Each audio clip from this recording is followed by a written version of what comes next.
नमस्कार दोस्तों, आपका स्वागत है हमारे YouTube channel teaching exam overload पे। साथियों, आज सीटेट के अंतर्गत ईबीएस की नेक्स्ट क्लास है, जिसमें हम लोग खेती के बारे में पढ़ेंगे। झूम खेती क्या होती है, उसके बाद हम लोग पढ़ेंगे जंगल फॉरेस्ट में क्या क्या होता है, बीज कैसे बोए जाते हैं, मलेरिया रोग कैसे फैलता है, एनीमिया रोग कैसे रहता है, आयरन के स्रोत कौन कौन से होते हैं। तो आज के सेशन में हम लोग देखेंगे एनसीईआरटी क्लास 3rd से 5th के मेन पॉइंट, जहाँ जो कि सीटेट में ईबीएस में पेपर में पूछे जाते हैं। चलिए फिर हम लोग सेशन को स्टार्ट करते हैं। आज के सेशन को स्टार्ट करने के पहले एक छोटी सी रिक्वेस्ट है, हमारे चैनल को लाइक कीजिए, सब्सक्राइब कीजिए, ज़्यादा से ज़्यादा शेयर कीजिए। तो झूम खेती के बारे में पढ़ते हैं। तो झूम खेती जो होती है वह पूर्वोत्तर राज्यों में मिजोरम में की जाती है। तो झूम खेती पूर्वोत्तर राज्यों में मिजोरम में की जाती है। झूम खेती का तरीका बिल्कुल अलग होता है। एक फसल काटने के बाद ज़मीन को कुछ साल तक ऐसे ही छोड़ दिया जाता है, उसमें खेती नहीं करते हैं।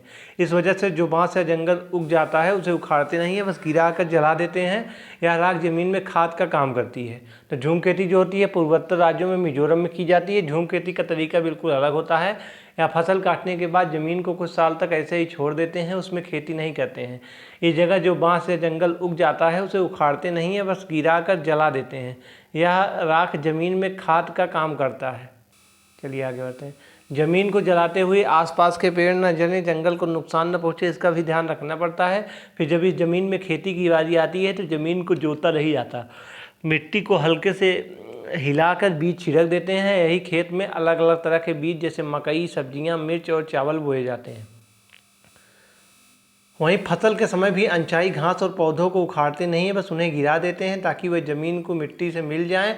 इसमें भी ज़मीन उपजाऊ बनती है। स्थानांतरित खेती या झूम खेती उत्तर पूर्वी, पर्वतीय तथा आदिवासी क्षेत्रों में की जाती है। इसे जनजाति कृषि भी कहा जाता है। वहीं कुड़ुक झारखंड की एक आदिवासी जनजाति होती है। कुड़ुक भाषा में जंगल को तोरांग कहते हैं। तो कुड़ुक जो है वह झारखंड की एक आदिवासी जनजाति होती है। कुड़ुक भाषा में जंगल को तोरांग कहते हैं। चलिए जंगल के बारे में देखते हैं। तो जंगल का अधिकार कानून 2007 के अनुसार जो लोग 25 सालों से जंगलों में एक जगह रह रहे हैं, वह यह कानून है उन्हें अधिकार देता है कि वह इस जगह पर जो चाहें वह उगा सकते हैं, उन्हें हटाया नहीं जाएगा। जंगल का संरक्षण वहाँ की ग्राम सभा करती है। खानों की खुदाई और बांधों का निर्माण करने से जंगल खत्म नहीं होते जा रहे हैं। तो जंगल अधिकार कानून 2007 के अनुसार जो लोग 25 सालों से जंगलों में एक जगह रह रहे हैं, तो यह कानून उन्हें अधिकार देता है कि वह इस जगह पर जो चाहें वह उगा सकते हैं, उन्हें हटाया नहीं जाएगा। जंगल का संरक्षण वहाँ की ग्राम सभा करती है। खानों की खुदाई तथा और बांधों का निर्माण करने से जंगल खत्म होते जा रहे हैं। अब हम लोग बीज के बारे में देखते हैं। तो बीजों को प्राचीन समय में सूखी लौकी में रखकर उस पर मिट्टी का लेप कर देते थे और नीम की पत्तियां इन्हें कीड़ों से बचाती थी। तो बीजों को प्राचीन समय में सूखी लौकी में रखकर उसे पर मिट्टी का लेप कर देते थे और नीम की पत्तियां उन्हें कीड़ों से बचाती थी। चलिए आगे बढ़ते हैं। मलेरिया रोग के बारे में देखते हैं। तो मलेरिया रोग जो है इसकी खोज रोनाल्ड रोस ने सबसे पहले बताया कि मलेरिया मच्छर के कारण होता है। ये भारतीय मूल के थे। तो रोनाल्ड रास ने सबसे पहले बताया था कि मलेरिया जो है मच्छर के कारण होता है, या भारतीय मूल के थे। इसका पता उन्होंने सिकंदराबाद के अस्पताल में लगाया था। 1902 में उन्हें नोबेल पुरस्कार मिला था। मलेरिया बुखार में कपकपी और ठंड लगती है। तो मलेरिया बुखार में कपकपी और ठंड लगती है। मलेरिया मादा मच्छर एनोफिलीज से फैलता है। तो मलेरिया मच्छर जो है मादा मच्छर एनोफिलीज से फैलता है। चलिए आगे बढ़ते हैं। मलेरिया को दूर करने की दवाई सिनकोना के पेड़ की छाल से बनाई जाती है। मलेरिया जो है मादा एनोफिलीज मच्छर के काटने से प्लाज्मोडियम नामक प्रोटोजोआ से होता है। डेंगू, मलेरिया, चिकनगुनिया बीमारी मच्छरों के द्वारा फैलता है। एनीमिया हीमोग्लोबिन या आयरन की कमी के कारण होता है। वह एक पुरुष में 18 वर्ष से अधिक 14 से 18 डेसीलीटर खून होना चाहिए। वहीं मर्द महिलाओं में 18 वर्ष से अधिक 12 से 16 डेसीलीटर खून होना चाहिए। तो मलेरिया रोग की खोज किसने की थी? रोनाल्डो ने सबसे पहले यह बताया था कि मलेरिया मच्छर के कारण होता है। भारतीय मूल के थे। इसका पता इन्होंने सिकंदराबाद के अस्पताल में लगाया था। 1902 में इन्हें नोबेल पुरस्कार मिला था। मलेरिया बुखार में कपकपी और ठंड लगती है। मलेरिया मादा मच्छर एनोफिलीज से फैलता है। मलेरिया को दूर करने की दवाई सिनकोना के पेड़ के छाल से बनाई जाती है। मलेरिया मादा एनोफिलीज मच्छर के काटने से प्लाज्मोडियम नामक प्रोटोजोआ से होता है। वहीं डेंगू, मलेरिया, चिकनगुनिया बीमारी मच्छरों के द्वारा फैलती है। एनीमिया हीमोग्लोबिन या आयरन की कमी के कारण होता है। तो एनीमिया जो है वह हीमोग्लोबिन या आयरन की कमी के कारण होता है। वह एक पुरुष 18 वर्ष से अधिक जो हों उनमें 14 से 18 डेसीलीटर खून होना चाहिए। वहीं वयस्क महिलाएं जो 18 वर्ष से उससे अधिक हों उनमें 12 से 16 डेसीलीटर खून होना चाहिए।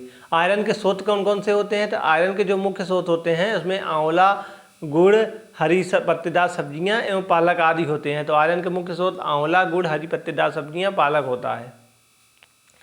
टांका क्या होता है? यहाँ से भी पेपर में प्रश्न बन चुका है। टांका जो है राजस्थान में होता है। कुछ लोग बारिश का पानी इकट्ठा करते हैं या खाद तरह से किया जाता है, इसको टांका बना कर दिया जाता है। जैसे मान लीजिए छत का पानी है, छत का पानी पाइप के द्वारा अंडरग्राउंड टैंक में आएगा, यहाँ पे पानी संरक्षित किया जाता है, बाद में उसका पानी का लोग उपयोग करते हैं। कुआं या बावड़ी, तो सीढ़ीदार कुएं या बावड़ी जल भंडारण तथा संरक्षण की पारंपरिक व्यवस्था के साथ जल स्रोत के रूप में उपयोगी होते हैं। तो कुआं या बावड़ी जो होता है वह सीढ़ीदार कुएं या बावड़ी जल भंडारण तथा संरक्षण की पारंपरिक व्यवस्था के साथ जल स्रोत के रूप में उपयोगी होते हैं।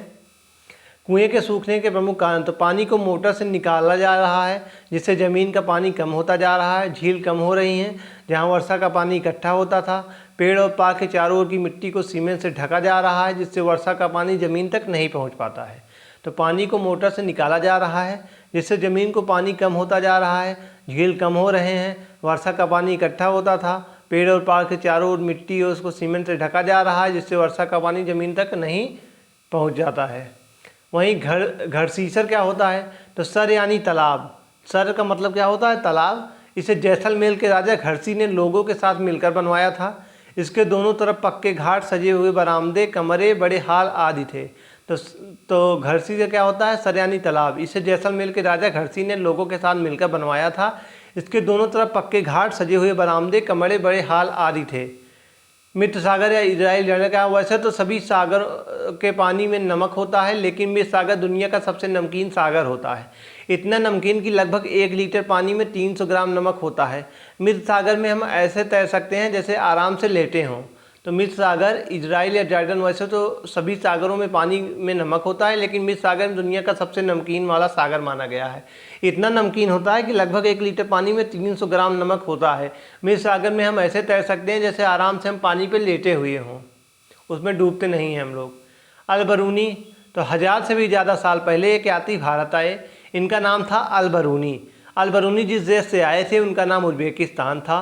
अलबरूनी ने बहुत ही बारीकी से चीज़ों और जगह को देखा, इनके बारे में लिखा। खासतौर पर वह जहाँ उन्हें अपने देश से, जो चीज़ें उनको अपने देश से अलग लगी उनके बारे में उन्होंने लिखा। चलिए आगे बढ़ते हैं। अलबरूनी उस समय के तालाबों के बारे में लिखते हैं कि यहाँ के लोग तालाब बनाने में तो माहिर थे। अगर हमारे देश के लोग इन्हें देखेंगे तो हैरान रह जाएंगे। बहुत बड़े बड़े भारी पत्थरों, लोहे के कुंडों, सरियों से जोड़कर तालाब के चारों तरफ चबूतरे बनाए जाते थे। इन चबूतरों के बीच में ऊपर से नीचे जाती हुई सीढ़ियों की लंबी कतारें होती थी। लोगों को उतरने चढ़ने के रास्ते अलग अलग होते थे। यहाँ कभी भीड़ लगने से परेशानी नहीं होती थी। अलबरूनी ने उस समय के किताबों के बारे में लिखते हैं कि यहाँ के लोग जो थे वह तालाब बनाने में तो माहिर थे। अगर हमारे देश के लोग इन्हें देखेंगे तो हैरान ही रह जाएंगे। बहुत बड़े बड़े भारी पत्थरों और लोहे के कुंडों और सरियों को जोड़कर तालाब के चारों तरफ चबूतरे बनाए जाते थे। इन चबूतरों के बीच में ऊपर से नीचे जाती हुई सीढ़ियों की लंबी कतारें होती थी। लोगों के उतरने चढ़ने के रास्ते अलग अलग होते थे। यहाँ कभी भीड़ लगने से परेशानी नहीं होती थी। आज इतिहास पढ़ने वाले लोगों को अलबरूनी की किताबों में उस ज़माने के बारे में बहुत कुछ पता चलता है।